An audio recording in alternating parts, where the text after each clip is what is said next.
On the evening of February 4, 2016, 35 transfer requests went out from the Bangladesh Central Bank's account at the Federal Reserve Bank of New York. Together, they requested nearly $1 billion in transfers to accounts in the Philippines and Sri Lanka.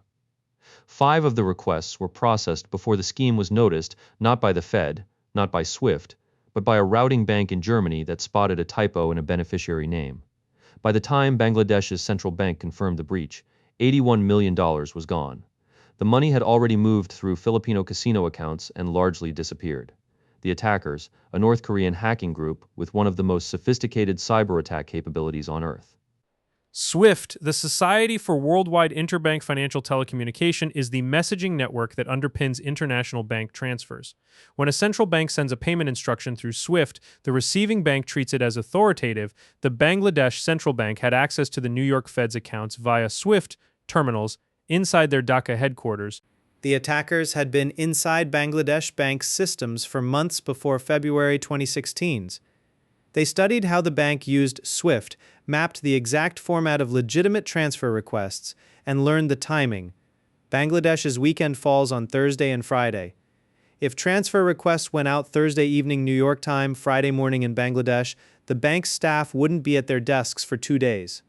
The attackers timed the attack for precisely this window, exploiting the gap between time zones and weekday schedules. Of the 35 transfer requests, 30 were rejected or flagged. 5 went through, totaling $81 million routed to accounts in the Philippines and Sri Lanka. A 6th large transfer was caught because the hackers misspelled foundation instead of foundation in the beneficiary name. The routing bank in Germany flagged it and contacted the New York Fed. By then, the 5 successful transfers were already in the Philippine banking system. Most of the $81 million was moved through casino accounts, which at the time were exempt from Philippine anti-money laundering rules. The attribution to North Korea's Lazarus Group came through forensic analysis by cybersecurity investigators, including those at BAE Systems and FireEye. The malware used to compromise Bangladesh Bank shared unique code signatures with malware used in the 2014 Sony Pictures hack, also attributed to Lazarus Group, and with tools used in attacks on South Korean financial institutions. The U.S. Department of Justice formally indicted 3 North Korean nationals in 2021 in connection with the Bangladesh Bank heist and other cybercrimes, totaling $1.3 billion. The Bangladesh bank heist exposed a fundamental weakness in the global financial system.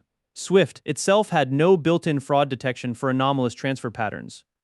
The network was designed for message authentication, verifying that a request came from an authorized terminal, but not for behavioral analysis of whether a request was out of the ordinary for that institution. After the heist, SWIFT implemented a customer security program with mandatory baseline controls and real-time transaction monitoring. The changes were announced as enhancements.